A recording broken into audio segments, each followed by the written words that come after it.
Good Monday morning. It's nice to have you with us. It's Verdict with Senator Ted Cruz. Ben Ferguson with you as always. And Senator, we've got a lot to cover, including a whistleblower who has come forward revealing how they were, quote, silenced and threatened to go along on the Russia hoax.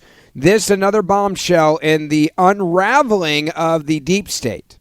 Well, every day it seems new news is breaking about how the Obama administration deliberately concocted the Russia hoax to go after President Donald Trump.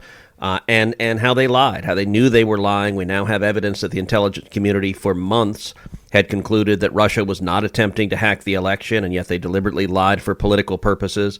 We've now had the story break that Hillary Clinton personally approved the Russia hoax as a way to distract from her own email scandal. And now the latest, a whistleblower from within the Obama intelligence community tried to blow the whistle, tried to stop, tried to say, this is a lie, and the whistleblower was silenced. The whistleblower was ignored, and we now have damning emails laying out the record. We're going to tell you all about that. We're also going to tell you about Kamala Harris. It turns out, no, she was not kidnapped by space aliens. No, she did not go into witness protection. She did the next best thing, which is she went on Stephen Colbert's show. And the four people watching her, they found out that Kamala has a new book. The people of California, she's not going to subject herself on them by running for governor. Instead, she's trying to sell a book.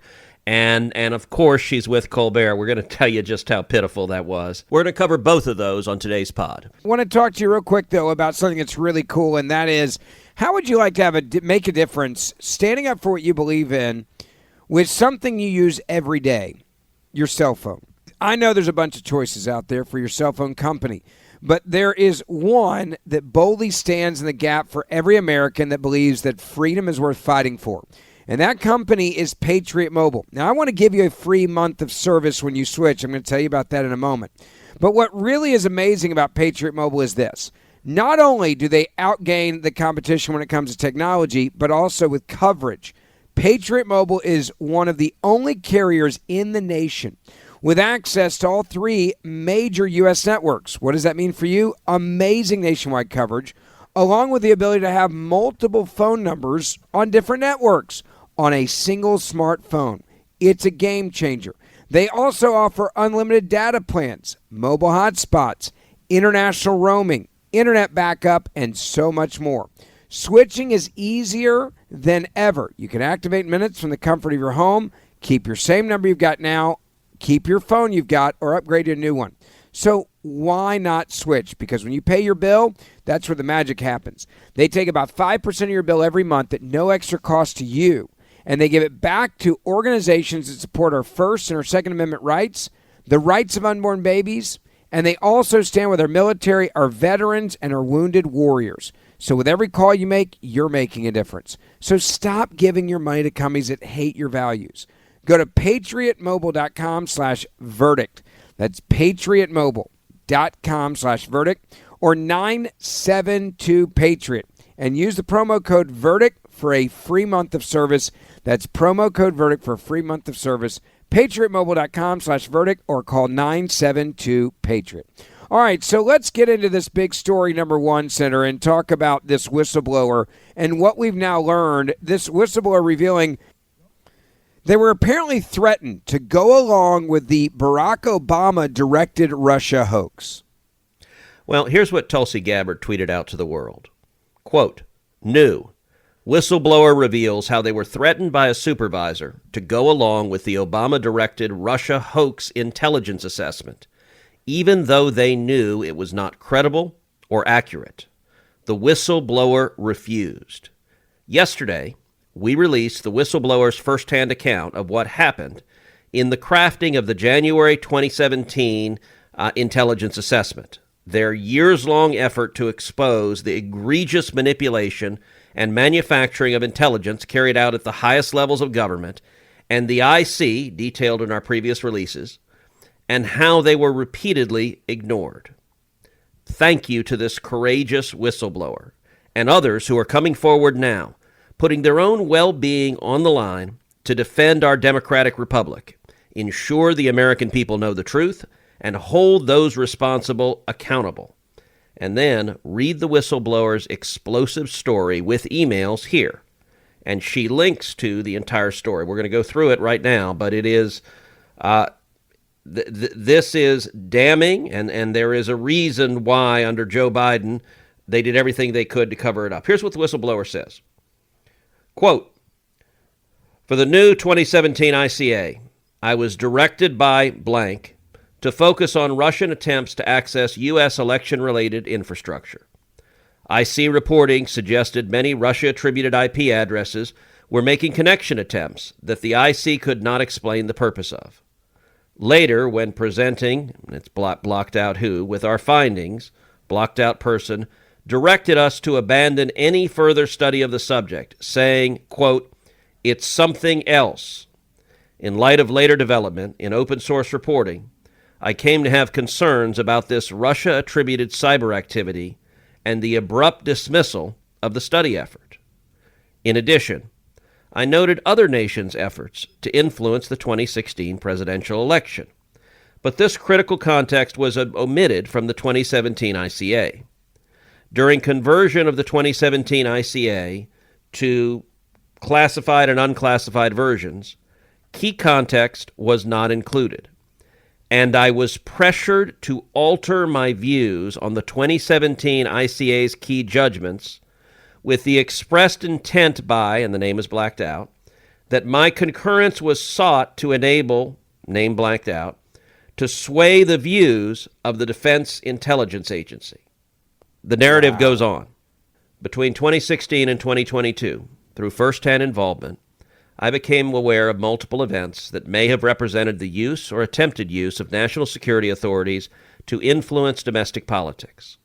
I believe some of these events may have influenced or been intended to influence congressional and public perceptions of the 2016 presidential election, and I am concerned others may represent attempts to obstruct lawful oversight. And it continues with this, quote, through my role in leading production of the prior 2016 ICA, I also knew that as recently as September of 2016, other elements of the intelligence community had pushed back during analytic coordination on warnings of Russian intent to influence the 2016 presidential election, stating that such a judgment would be misleading. Misleading is underlined. Yet, by January, at least one of the intelligence community elements that had pushed back, the Federal Bureau of Investigation, had seemingly altered its position and embraced a judgment of Russian intent to influence the election, seemingly without any new data other than the election's unexpected result and public speculation that Russia had hacked the vote, a scenario that we in the IC judged simply did not occur. As for the 2017 ICA's judgment of a decisive Russian preference for then-candidate Donald Trump, I could not concur in good conscience based on information available and my professional analytic judgment. I did not rule the possibility out and was willing to be convinced, but I was not offered access to any of the supposedly dispositive reporting when I was asked to review it as a one-time read for almost anything relevant was normally provided. You've dealt with a lot of whistleblowers in your day, and there's a lot of people come forward. When I was reading this, it was tweeted out by Tulsi, and then, yeah, you can see the redactions here, obviously. But this actually, to me, seems like it's incredibly damning and also just completely on par with the rest of the story we've been told about the Russia hoax. It's like, yeah, this matches up. This makes sense. Look, it is clear that this was a lie.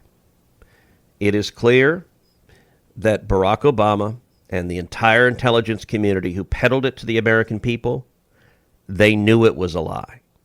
What we now know is that they had whistleblowers within the intelligence community yelling from the mountaintops, this is a lie, this is a lie, this is a lie. And the political actors who made the decision to corrupt our law enforcement and intelligence operations did not care about the truth. They were happy to lie. They were happy to turn the machinery of the federal government against the newly elected president. They wanted the newly elected president to fail. And what they were attempting was quite literally a coup. It was to remove the president the American people had just elected. I understand that they're of a different party. I understand that they didn't vote for Donald Trump. But nobody in our government has the right to say, just because the person I don't like got elected president, I'm going to pervert the justice system to attack them with lies to try to remove them. That is profoundly corrupt, and I think it is also quite likely illegal. I'm very glad that Pam Bondi and the Department of Justice have created a strike force to investigate this, because the pattern of criminality, of knowing criminality, and we talked about in last week's pod how the George Soros Foundation did this very explicitly, according to emails that were released, previously classified emails that were released, did it very explicitly in concert with Hillary Clinton. She personally approved it in the middle of the campaign, and they knew it was just a political lie because she was concerned about the criticism she was getting for her email scandal, and so they decided to concoct this lie to try to distract people. And sadly, the FBI happily went along, the New York Times happily went along, the Washington Post happily went along, and every one of those supposedly impartial and unbiased institutions has been demonstrated to have been profoundly corrupted. What is your gut on what happens now? And I say this because, look, it's obvious that I think Donald Trump and his team and those, the Department of Justice, et cetera, Tulsi, the list goes on, they obviously are well read in on this. I doubt this whistleblower just came forward in the last day or two. They're pretty well read in on where the ball is going on this one. Do you believe this is a pretty good indicator of what you can expect moving forward, that this may genuinely be the tip of the iceberg? Yeah, I think more is coming. And what I've urged Tulsi, what I've urged John Ratcliffe and Pam Bondi and Kash Patel, is engage in radical transparency. Let it all come out. Let it all be public. I've also urged them to do the same thing with COVID and Dr. Fauci and the government's involvement in funding research at the Wuhan lab and what they knowingly covered up. I think there was similarly a very deliberate cover-up there, and I expect we're going to get more direct evidence of that in the coming weeks. I'm glad for that transparency. I think it is owed to the American people. It's the right thing to do, and it speaks volumes that when Democrats were in charge, they had zero interest in anyone knowing what actually happened. Final question on this one. When you look at when this comes out, and there's so many questions now, if this whistleblower is telling the truth, I have no reason to believe they're not.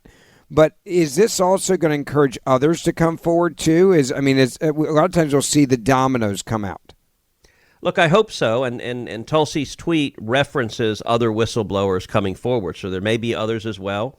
They may have other whistleblower reports. It's possible they've been rolling these out one every other day or so, and so there may be more that is coming. But if someone is inside, saw what is happening, and was outraged, this is indicating it's a time where people are interested in knowing the truth. That's a good sign, so I hope it encourages anyone with knowledge of criminal conduct, with knowledge of lies that were pushed by the Obama administration in the Russia hoax, to come forward and make that information public. You talk about corruption, by the way. Kamala Harris now, she's coming out on her book tour. Not a joke. She kicked it off and joined The Late Show with Stephen Colbert to do it. Harris coming out swinging, blasting the SCOTUS for forgetting what, quote, democracy and the rule of law is, quote, unquote, supposed to be. She also talked about her new book and the, quote, horrors of January 6th on The Late Show with Colbert as well. Yeah, I mean, this is one of those play interviews. A little bit from her announcement video on her new book, because I have to say, it's almost like a Saturday Night Live skit. Give it a play. Yeah, it is. This is her real announcement of her real book launch. Just over a year ago, I launched my campaign for President of the United States. 107 days, traveling the country, fighting for our future. The shortest presidential campaign in modern history.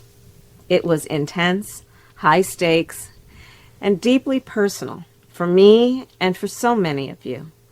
Since leaving office, I've spent a lot of time reflecting on those days, talking with my team, my family, my friends, and pulling my thoughts together. In essence, writing a journal that is this book, 107 Days. With candor and reflection, I've written a behind-the-scenes account of that journey. I believe there's value in sharing what I saw, what I learned, and what I know it will take to move forward. In writing this book, one truth kept coming back to me. Sometimes the fight takes a while, but I remain full of hope, and I remain clear-eyed. I will never stop fighting to make our country reflect the very best of its ideals, always on behalf of the people. So thank you for being in this fight with me. I am forever grateful, and I cannot wait for you to read this, and I'll see you out there. Take care. I mean, it is Saturday Night Live worthy. It's also one of the funniest things ever because she's basically saying, oh, by the way, I'm not going to run for governor in California. That came up as well. And it's like, here's my book on how bad my campaign sucked, but I'll rewrite the history on that. And oh, by the way, I'm basically saying I'm probably going to run again. Well, the script that she's reading there, that's clearly a script she's reading from a teleprompter. And I just sort of love, with candor and reflection, a behind-the-scenes tale. And look, it's so clearly written by a book publicist. The chances that there is anything resembling candor or reflection in this book are 0.0%. There is not. This is a sanitized, whitewashed version of how, the good ship Lollipop was derailed by evil Donald J. Trump, by evil voters. Oh, those voters.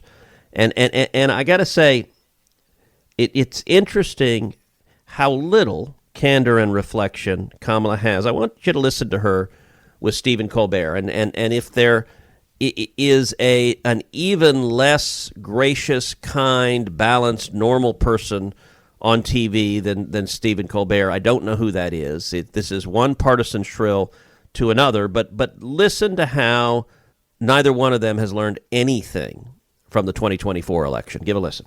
This is a time for people to, look, we designed our democracy with three independent, co-equal branches of government.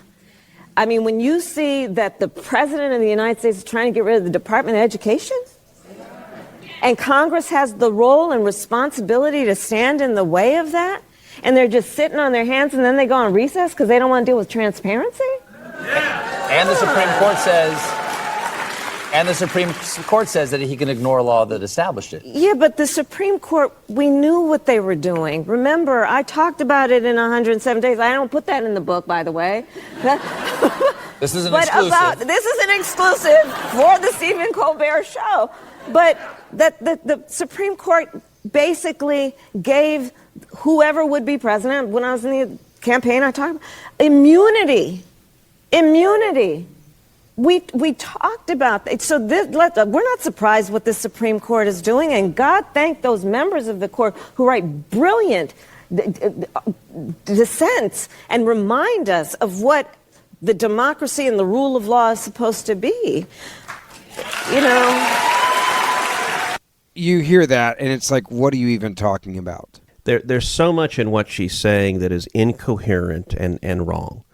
Let's start off where she's saying, okay, the president is trying to abolish the Department of Education and Congress is refusing to do its jobs. No, we actually agree with abolishing the Department of Education. This was something that the president campaigned on. And the reason the American people agree with abolishing the Federal Department of Education is not because education doesn't matter, but precisely the opposite, because it matters so much that people are ticked off that a bunch of left-wing woke bureaucrats that you and Joe Biden appointed tried to take over schools, tried to indoctrinate kids, tried to push Marxist ideology in our children, and tried to convince them that boys were girls and girls were boys, and tried to let boys compete in girls' sports, and force this on schools. And the red tape and the bureaucracy and the waste and the ideology from the Department of Education is precisely why President Trump is working to abolish it. And I've actually had Democrat senators say to me very much what Kamala does. Well, the Senate is irrelevant because you're not stopping this. It's like, no, the Senate is relevant. In fact, we're voting on it. I had one senator say this to me when we voted to shut down NPR and PBS. She was like, how can you be doing this? The Senate's not doing our job. I'm like, no, we're precisely doing our job. The American people are not interested in spending billions of dollars to fund left-wing propaganda. The irony is, Kamala frames what she's saying as a defense of democracy. What she's mad at is democracy. What she's mad at is the American people elected Donald Trump. What she's mad at is the American people elected a Republican House. What she's mad at is the American people elected a Republican Senate. And she's really, really mad that President Trump and the Republican Senate and the Republican House are doing what they said they would do. In other words, they are honoring and respecting democracy by carrying out the campaign promises they told the American people, and that infuriates them. And the irony of her claiming that she believes in democracy. This was an administration, the Biden-Harris administration, that repeatedly indicted her political opponent, Donald Trump. This was an administration, Democrats across the country tried to remove Trump's name from the ballot because nothing says protecting democracy like stopping the voters from voting for your opponent. This is an administration, Kamala Harris has demonstrated utter and complete contempt for democracy. And so when she says, well, gosh, we must defend democracy, what she means is we need radical left-wing policies, and if the voters don't like them, to hell with the voters, we want them anyway. That's what she's saying. And by the way, when she's denouncing the courts, what she's really saying is she wants radical unelected judges to ignore the will of the voters, to ignore democracy, and to force her very unpopular policies on the American people anyway, doing things like she doesn't want illegal immigrants, Venezuelan gang members, murderers and rapists and child molesters. She doesn't want them arrested. She doesn't want them deported. And she wants these radical judges that she was responsible, along with Joe Biden, for appointing, to stand up and say, we don't care what the American people voted for. We are going to release more illegal immigrants into your neighborhood because that's who the Democrat Party represents today. By the way, you mentioned represent the Democratic Party. Kamala Harris was asked a question by Stephen Colbert, and it's one that went viral. It is the biggest question that's being asked in the political world right now. Who is in charge of the Democratic Party? And I want you to hear this word salad and get your take on it. Take a listen. Who's leading the Democratic Party? I'm just curious. There are lots of leaders. And there's generally a leader of the Democratic Party. You know, like, oh, that's the leader of the Democratic Party. And who comes to mind? I think there are a lot of, I'm not going to go through names because then I'm going to leave somebody out and then I'm going to hear about it.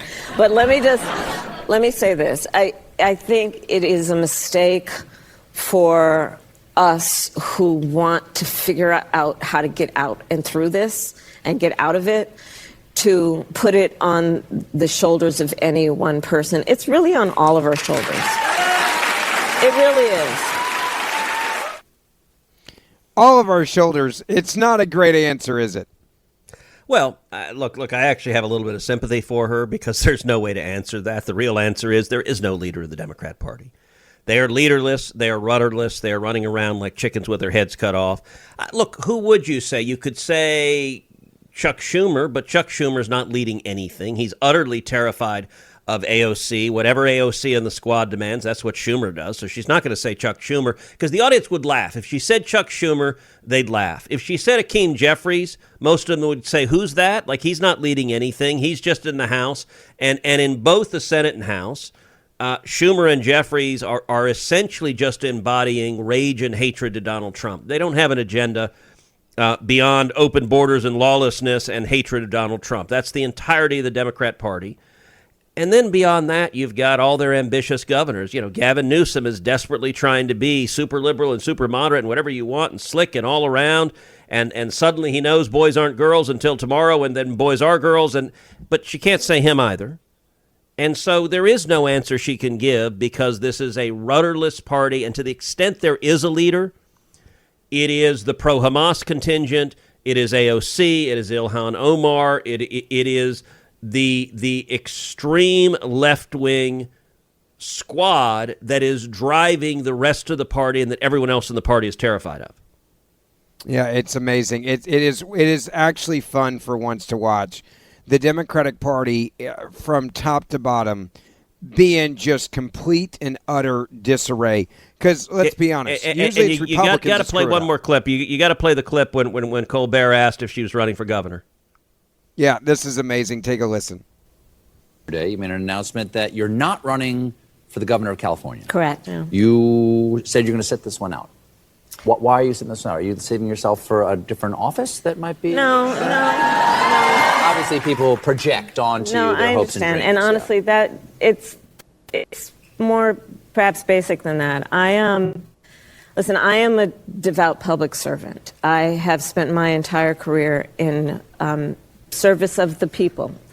But to be very candid with you, I had to defend my decision to become a prosecutor with my family. Why is it then when we think we want to improve a system or change it, that we're always on the outside on bended knee or trying to break down the door?